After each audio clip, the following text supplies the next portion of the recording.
우리가 전통적인 성경의 계시를 통한 창조에 대한 설명 외에 최근에 창조에 대해서 가장 설득력이 있는 주장이 바로 지적 설계라고 하는 이론입니다.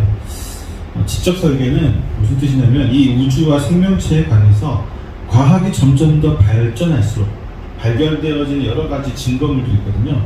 그 결과물들이 과연 우수한 지적인 설계자가 없이 우연히 만들어질 수 있겠느냐라고 하는 의문을 던지고 있습니다. 예를 들어서 돌과 나무는 자연적으로 존재할 수 있지만 우연으로 존재할 수 있지만 그 나무와 돌로 이루어진 집은 설계자가 분명히 있어야겠죠. 그리고 설계자를 통해서 실행할 설비업자라고 하나요? 설비업자가 분명히 있어야만 존재할 수 있는 구조물이잖아요.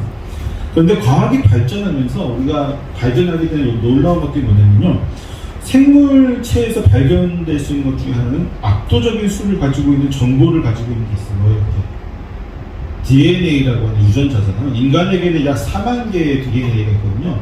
이 유전자 4만 개 중에서 하나만 잘못해도 어떻게 돼요? 기형이 되거나 아니면 심지어 사망할 수도 있잖아요. 4만 개 중에 한 개만. 그런 굉장히 규칙성 있고, 또 어떤 곤충이라든지 어떤 새라든지 눈이라든지 어떤 날개라든지 어떤 그 세밀하게 관찰을 해보면 규칙성이 굉장히 있다는 거죠. 그런 것들을 발견하면서 정말 이게 우연히 과연 가능할까? 또는 우주를 봐도 마찬가지죠.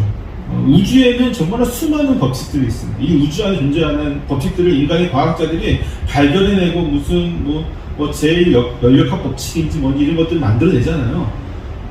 그런데 사실 그 법칙이 그들이 만들어낸 게 아니잖아요. 원래 존재하는 거잖아요. 우주 안에 있는 그런 법칙들을 보면서 별이 생성되는 원리라든지 여러 가지를 발견하는 과학자들이 과연 과학자들 스스로 생각하는 거죠.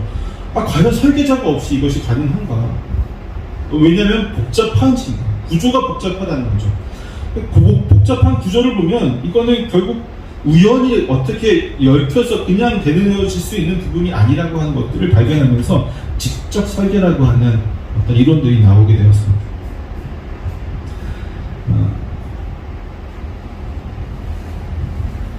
때문에 이러한 복합적이고 복잡한 원리와 구조를 가지고 있는 우주와 생명체에 관한 존재를 설명함에 있어서 그것을 우연이라고 말한다는 것은요, 너무 비합리적인 말이 될 수밖에 없는, 오히려 그게 더 비합리적이지 않습니까? 오히려 어떤 뛰어난 지적인 설계자가 우주와 생물을 일정한 법칙과 모양과 특성들을 부여해서 모든 계획하에서 만들어졌다고 하는 것이 오히려 더 합리적인 생각일 수밖에 없는 것이 바로 이 지적 설계의 문제입니다. 물론 이러한 지적 설계에 대해서도 수많은 이들이 반기를 들어요.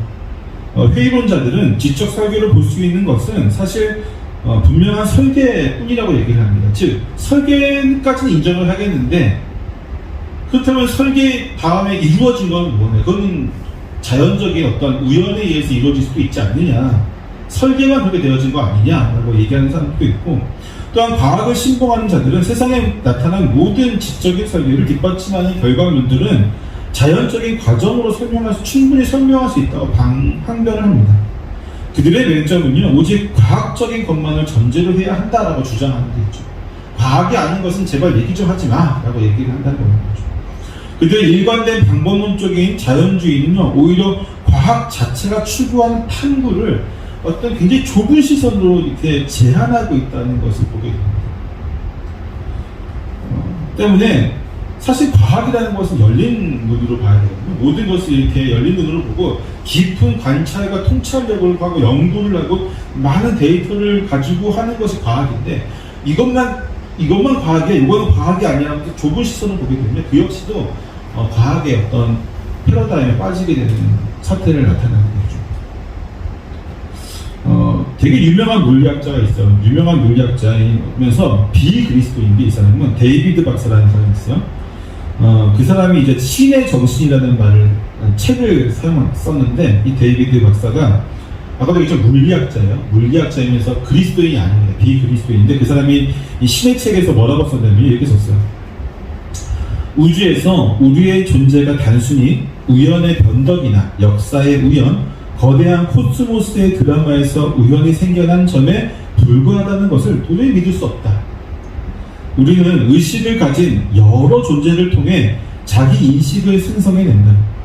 이것은 사소한 세부사항이 될 수 없고 무의식의 작용에 의한 하찮은 부산물이나 목적성이 없는 힘도 될 수 없다. 우리는 진정으로 여기에 있도록 의도된 것이다. 물론 이 사람은 비그리스도인이기 때문에 하나님이라고 얘기하잖아요. 우리가 어떤 여러 존재, 의식을 가지고 있는 여러 신적인 존재들에 대해서 다신론적인 얘기를 하죠.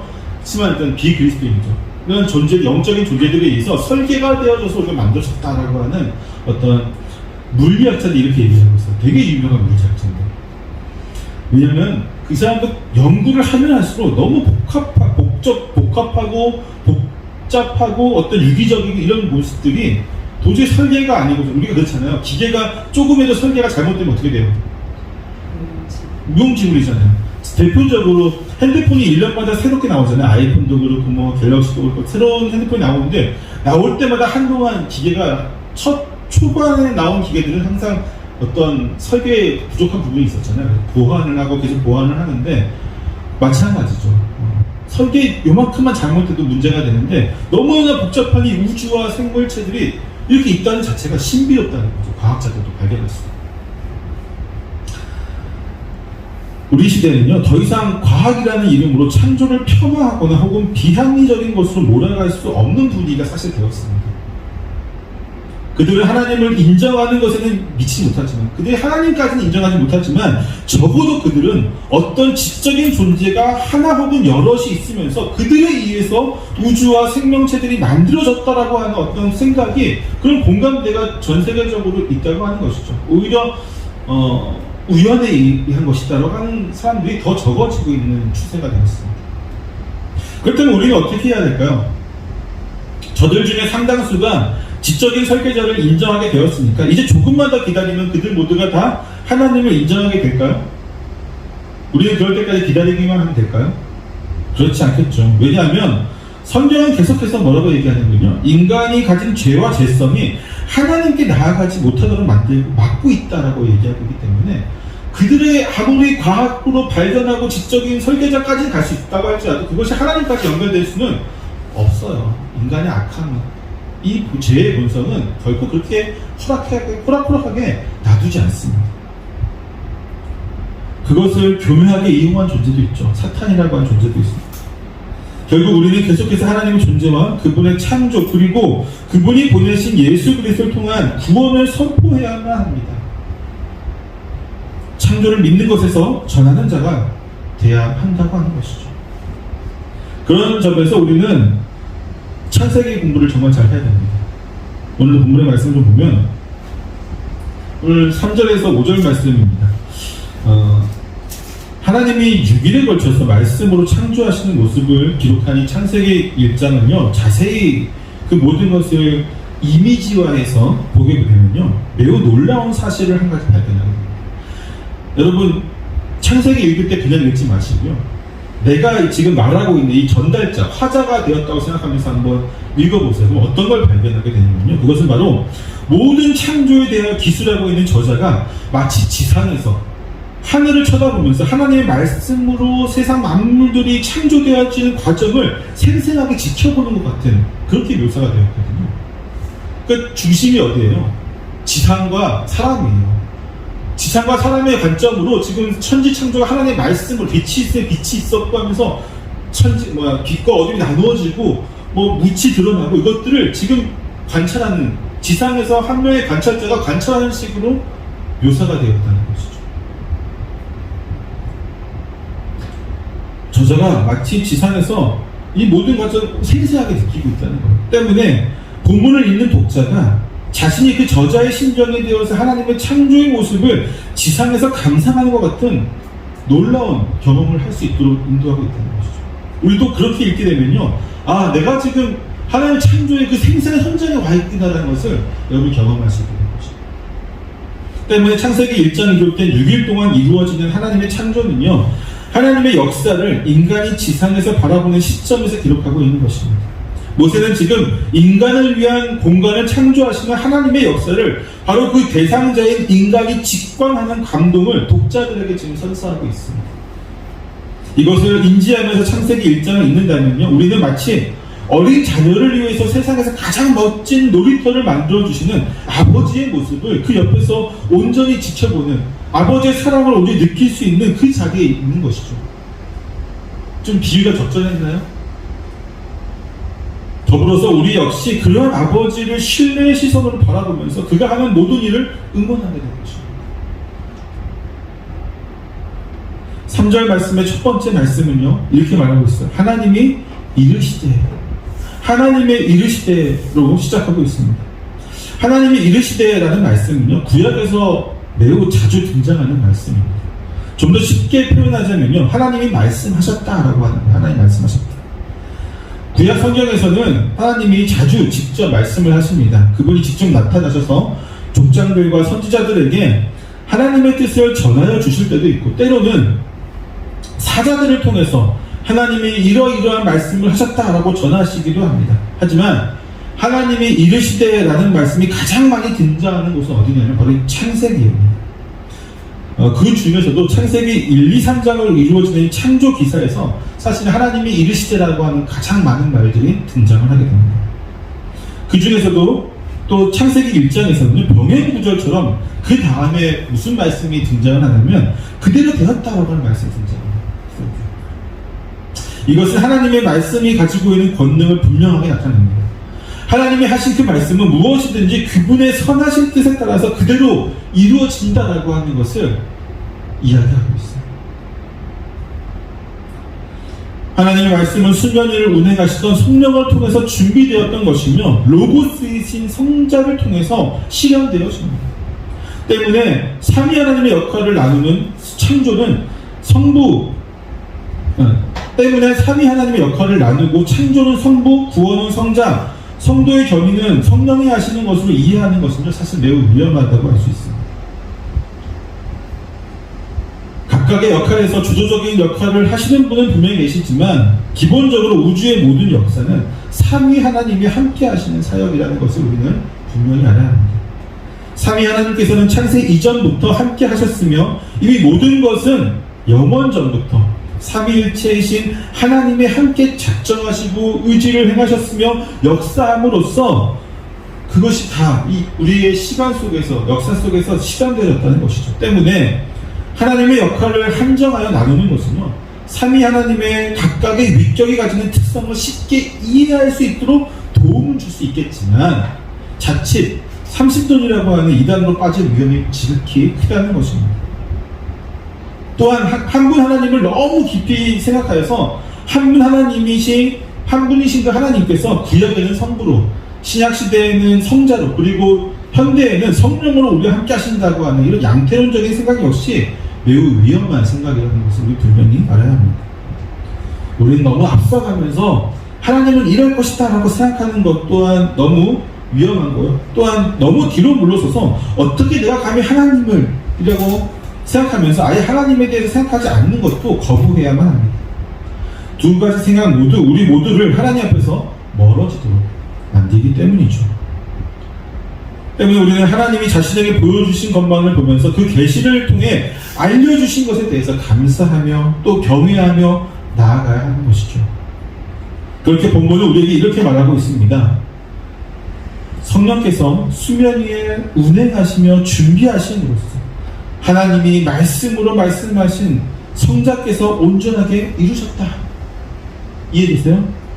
여기까지는 우리가 본문의 해석과 또한 성경 전체의 뜻을 붙여 충분히 해석할 수 있는 부분이 이렇게. 그렇지만 그 이상 나아가는 것은 매우 위험하다고 하는 것이죠. 하나님이 말씀하십니다. 그리고 그대로 이루어집니다. 그 무엇도 하나님의 말씀을 거역할 수 없으며 거부할 수 없습니다. 때문에 우리는 하나님의 말씀이 이루시는 대로 순종하기만 하면 되죠. 어떤 것이 온전히 이루어질지 아닐지를 알 수 없는 상태에서 무조건 순종한다는 것은 모험이나 투기라고 할 수 있을 것입니다. 하지만 그분의 말씀이 반드시 이루어지는 것을 알고 순종하는 것은 모험이 되지 않습니다. 우리가 하나님을 알고 그분을 믿는다면 그분의 말씀이 반드시 이루어진다고 하는 본문의 말씀, 하나님의 말씀 이르시되 그대로 되니라고 하는 이 말씀이 우리의 믿음이 되어야 되고, 이 말씀을 믿는다면 우리는 그 말씀에 뭐 할 수밖에 없는 거예요? 순종할 수밖에 없는 거죠. 왜? 그분이 이르시니까 반드시 그대로 된다라고 하는 믿음이 우리에게 있기 때문에 우리는 당연히 순종하며 나아갈 수밖에 없게 되는 것입니다. 그 당연한 일을 우리가 해야만 하는 것이죠. 문제는 뭐예요? 당연한데 당연하지 않도록 행하는 우리의 연약함 때문이죠. 그렇습니다. 하나님은 창조를 행하시면서 온 우주와 세상에 명령을 하시면서 이루어 가십니다. 이것은 이 세상 모두가 하나님께 복종하고 있음을 분명하게 보여주고 있어요. 하나님이 명령을 하시죠. 그냥 말씀으로 이루어진 것이 아니라 있으라 명령을 하니까 세상이 빛이 나오는 거예요. 이해되세요? 하나님의 명령에 의해서 세상이 변화하고 새롭게 생성되면서 하나님의 창조가 지금 이루어지고 있습니다. 그러한 상황에서 하나님이 세상을 향해서 최초로 하신 명령이 바로 빛이 있으라고 하시는 이 명령입니다. 그리고 지상에서 하나님의 명령을 듣고 있는 화자는 세상의 그 명령에 바로 응답하여서 빛이 생성되는 것을 지금 지켜보고 있는 것이죠. 하지만 이 빛은 우리가 생각하는 빛과는 조금 다른 빛입니다. 우리는 어떤 빛을 생각해요? 물론 여기 전등에 의한 빛도 있지만 기초적인 빛은 다 무엇입니까? 태양이나 어떤 달 등의 광명체를 통한 빛을 생각하지만 하나님은 아직 이러한 광명체를 지금 만들지 않았습니다. 그렇죠? 그러한 광명체는 넷째 날에 창조하신 것으로 아직은 존재하지 않았습니다. 그렇다면 이 빛이 무엇일까요? 왜 하나님께서 이 빛을 만드셨을까요? 부부는 이 빛이 무엇인지에 대해서 자세하게 설명하지 않습니다. 침묵하고 있습니다. 하지만 바울은요, 고린도후서 4장 6절에서 이 빛이 예수 그리스도의 얼굴에 있는 하나님의 영광을 아는 빛이라고 소개하고 있어요. 바울의 해석이죠. 또한 사도 요한은 그의 첫 번째 책의 1장에서 이 빛에 대해서 빛으로 오신 예수 그리스도를 묘사를 하고 있습니다. 특히 요한은요, 이 빛이 생명이라고 말하면서요, 죄와 흑암을 없애기 위해 비추는 사랑들의 빛이다라고 설명을 하고 있습니다. 이처럼 신약은요, 예수 그리스도를 빛으로 설명하면서 그분이 죄와 흑암을 몰아내시고 죄와 어둠에 물든 인간에게 비추어서 하나님의 영광으로 나오게 하신다라고 설명을 하고 있습니다. 한편 구약 성경에서는요, 빛은 무엇이냐면 하나님의 인재를 나타내고 있어요. 하나님의 인재. 시내산에서 하나님의 인재가 그렇게 임하였고요. 또 성막에서 하나님의 인재가 갖는 빛나는 영광이 하나님의 백성들 가운데서 증명이 되었습니다. 이 빛은 항상 그분의 백성들을 비추면서 지켜주시고 인도하는 빛이었던 것을 보게 됩니다. 그리고 우리는 이 빛에 의해서 구원을 받고 하나님의 영광을 향해 나아가는 자들이 되었습니다. 이 빛이 무엇이겠습니까? 하나님이시죠. 창조의 빛이고 구원의 빛이고 또한 우리를 위한 유익의 빛이고 우리를 인도하는 빛이시고 우리를 지키시는 빛이라고 하는 것이죠. 그 빛입니다. 하나님은, 그리고 또 우리가 봐야 될 것은 하나님은 왜 가장 먼저 빛을 창조하였을까라고 하는 것이죠. 존 히틀리 박사는 이렇게 설명합니다. 하나님이 빛을 가장 먼저 창조하신 이유에 대해서 하나는 원시 어둠의 한계를 정하시고 날들을 계산하도록 시간의 흐름이 시작되게 하시기 위해서다라고 설명하고 있어요. 두 번째는요, 빛이 하나님이 창조하고자 하는 생명체를 지탱하는 데에 에너지를 주기 때문이다. 가장 중요한 에너지 때문이다라고 설명을 해요. 첫 번째 이유는요, 성경의 문맥을 통해서 유추한 내용이었고, 두 번째 이유는 과학적인 상식을 통해서 유추한 내용입니다. 우리가 하나님의 빛을 가장 먼저 만드신 이유에 대해서 전부 알 수는 없겠지만 요것들 이 정도는 알 수 있겠죠.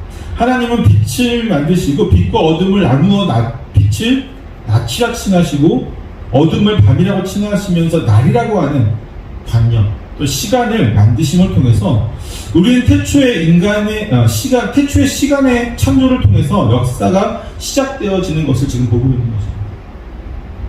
만약 시간이 먼저 창조되지 않았다면요, 우리는 하나님의 창조에 대해서 그 시간에 따른 순서에 대해서도 전혀 알 수가 없겠죠. 우리는 오직 시간이 만들어진 이후에야 그것을 사용할 수 있습니다. 역사의 모든 기록은 사실 이 시간이 만들어졌기 때문에 이루어진 것이죠. 때문에 태초에라고 하는 이 시간도, 이것도 시작이잖아요. 시작도 있을 수 있는 이유는 시간이 존재하기 때문이에요. 첫날에 시간을 만들지 않았으면 태초에라는 말도 사실 사용할 수가 없게 되는 거죠. 시작이 없을 수가 없는 거죠. 우리는 오직 시간이 만들어진 이후에야 그것을 사용할 수 있기 때문에 지금의 우리의 삶이 이루어지는 것입니다. 또한 현대 과학은요, 빛이 생명체에게 얼마나 중요한 요소인지를 분명히 갖춰주고 있습니다. 대부분의 식물과 동물들은 빛이 없으면 생명을 유지할 수조차가 없습니다. 빛과 어둠의 교차로 이루어지는 날과 시간은 하나님이 우리에게 주신 가장 첫 번째 선물인 것입니다. 그렇다면 우리는 하나님이 우리에게 주신 이 첫 번째 선물인 시간을 우리 어떻게 사용하고 있을까요? 우리는 이 시간을 어떻게 사용하고 있어요? 성경은 시간에 대해서 두 가지로 설명을 합니다.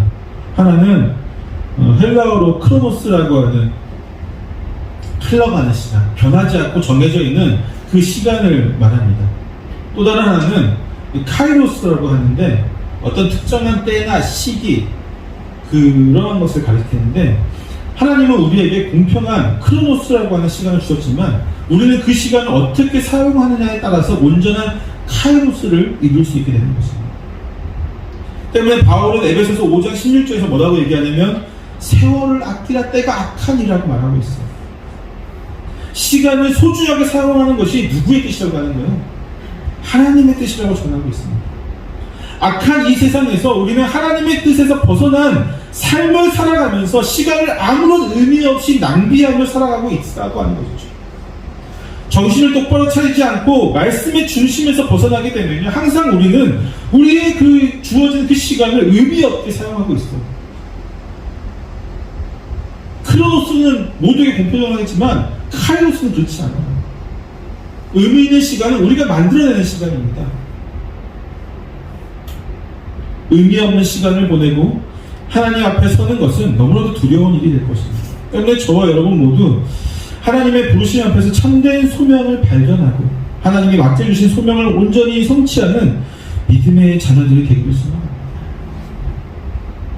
카이로스, 그 의미 있는 시간들이, 하나님의 의지를 대변하는 그 시간들이 우리의 삶에서 점점 많아질 수 있게 되기를 다시 한번 소망합니다. 아멘입니까? 네.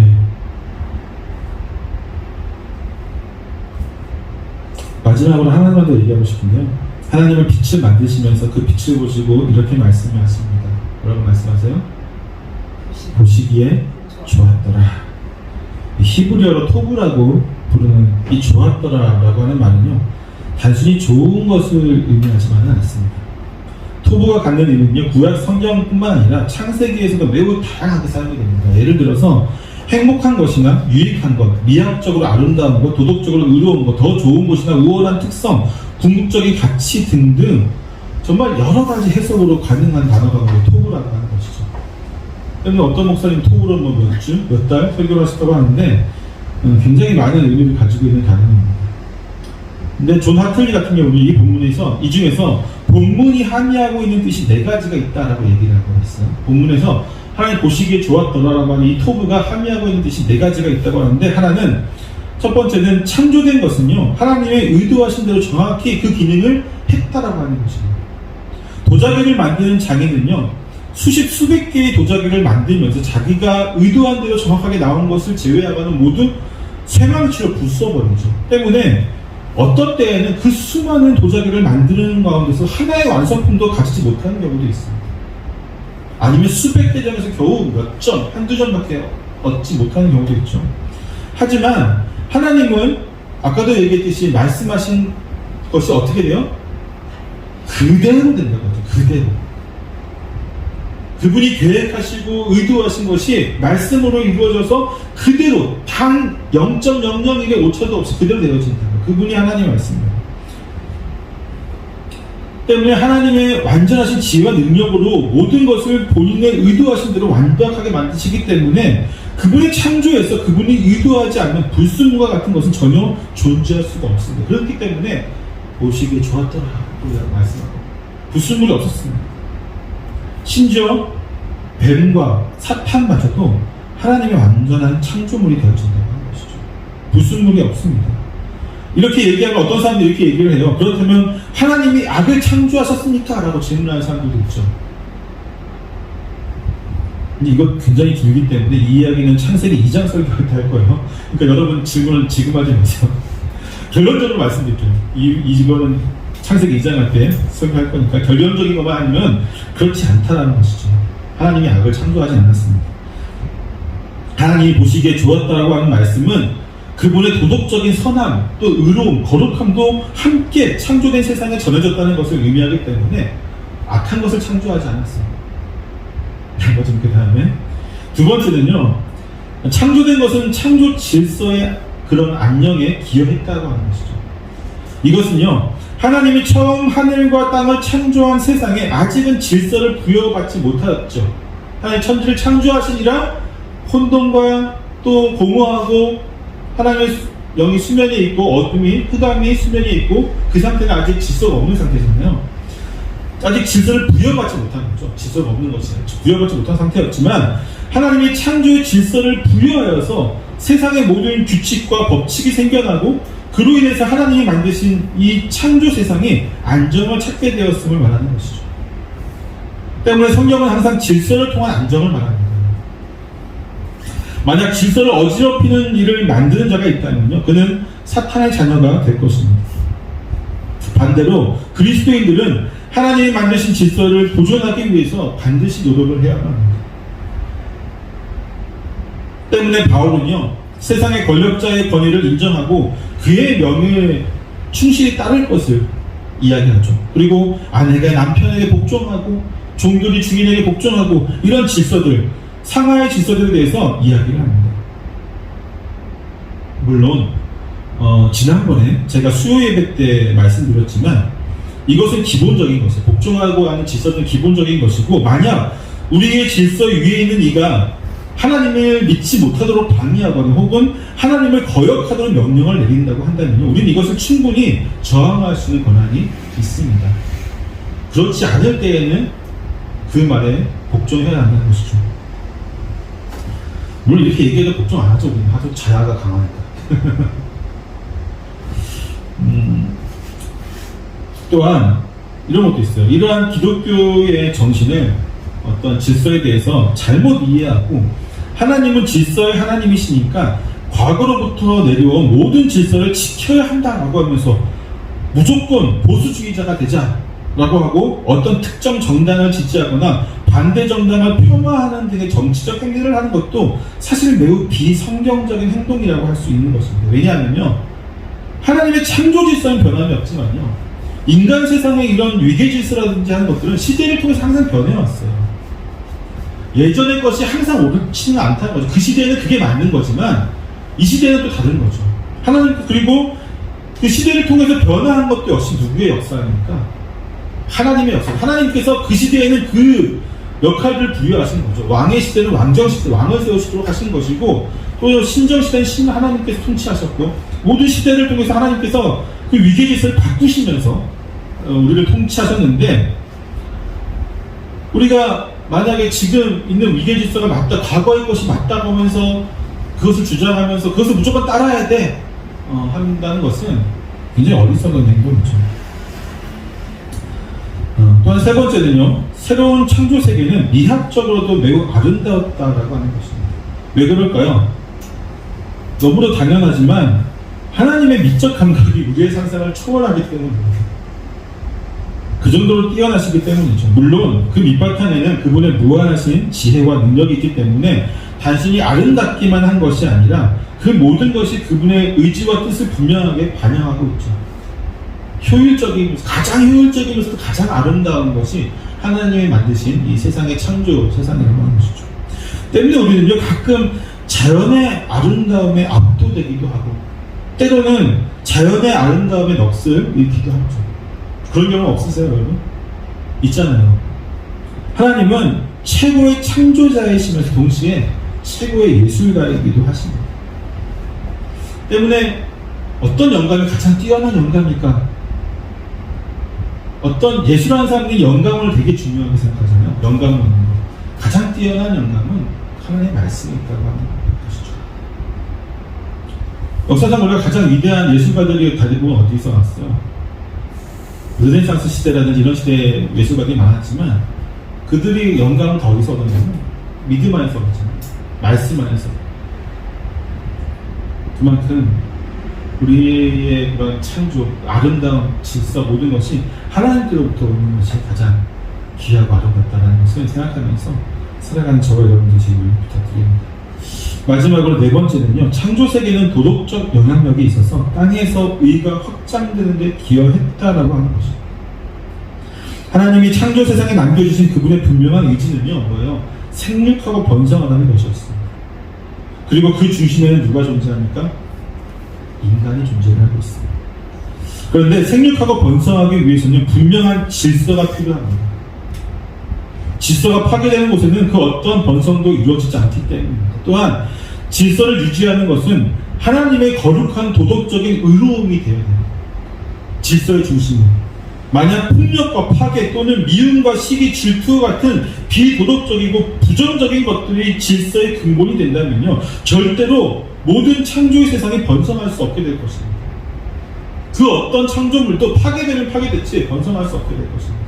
때문에 질서의 중심은 뭐예요? 법도 마찬가지. 최소한의 것을 법이라고 하지만 법도 도덕적인 것을 법으로 하지 비도덕적인 것을 법으로 만들지 않잖아요. 물론 독재자들이 그렇게 만드는 경우도 가끔 있어요. 한두 가지 법들을, 그렇죠? 자기의 독재를 위해서. 그러나 기본적으로 도덕적으로 뛰어난 것을 법으로 제정을 하잖아요. 하나님께서 창조하실 때는 그보다 더 완전한 도덕적인 법을 이 세상의 법칙과 세상의 모든 창조물들에게 부여하셨다는 것이죠. 그리고 여러분, 무엇보다도 본문에서 보시기에 좋았더라라고 평가하는 주체가 누구입니까? 우리가 평가하고 있어요? 야, 우리가 보니까 야, 하나님 만드신 게 보시기에 좋네 라고 평가하고 있어요? 아니잖아요. 누가 지금 좋다고 얘기하고 있어요? 하나님 본인께서 지금 보시기에 좋았다라고 얘기하고 있어요. 세상의 창조주이시자 가장 완벽하시고 완전하시고 가장 능력이 뛰어나신 그분이 좋았다라고 평가하는 것은 사실상 그보다 더 좋은 것은 있을 수 없다라는 의미를 가지고 있죠. 우리는 바로 그분이 좋았다고 인정해 주신 그곳에 살고 있고 그분이 가장 좋았다고 하는 그 자체가 바로 우리 자신이라고 하는 거예요. 그 사실을 우리는 잊지 말아야 돼요. 때문에 우리에 대해서, 스스로에 대해서 부정적인 생각을 갖지 마세요. 우울증이라든지 여러 가지 질병, 마음의 병들이 있잖아요. 그 병들은 이 사실을 모르기 때문에 하나님이 좋았다라고, 하나님이 가장 완벽하게 만들었다고 하는 것이 우리 인간인데 거기에 대한 자부심이 없다. 그 사실을 모르니까, 그 하나님을 모르기 때문에 내 안에서 자꾸 부정적인 것들만 발견하게 되고 우울증이라든지 여러 가지 그런 악한 그런 마음의 질병들을 가지게 되는 거 아닙니까? 여러분과 저는요, 하나님의 보시기에 좋았다라고 인증받은 자들입니다. 사랑하는 성도 여러분, 첫째 날 우리는 우리를 위해 빛을 창조하셨으면서 이를 어둠과 나누면서 날이라고 하는 시간을 만드셨습니다. 하나님은 우리를 위해 그렇게 하셨는데, 그리고 그 모든 것은요 완벽하게 이루어졌고 우리를 위해 지어진 첫 번째 선물이 되었습니다. 그분의 크신 사랑으로 주어진 이 모든 것을 온전히 누리면서 하나님께 영광을 돌리는 저와 여러분이 되기를 축원합니다. 마지막으로 우리는 빛이 있기 때문에 얼마나 지금도 예배를 드리고 많은 것을 할 수 있잖아요.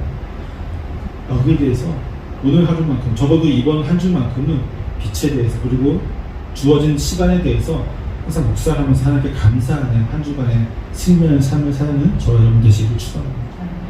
기도하겠습니다. 하나님,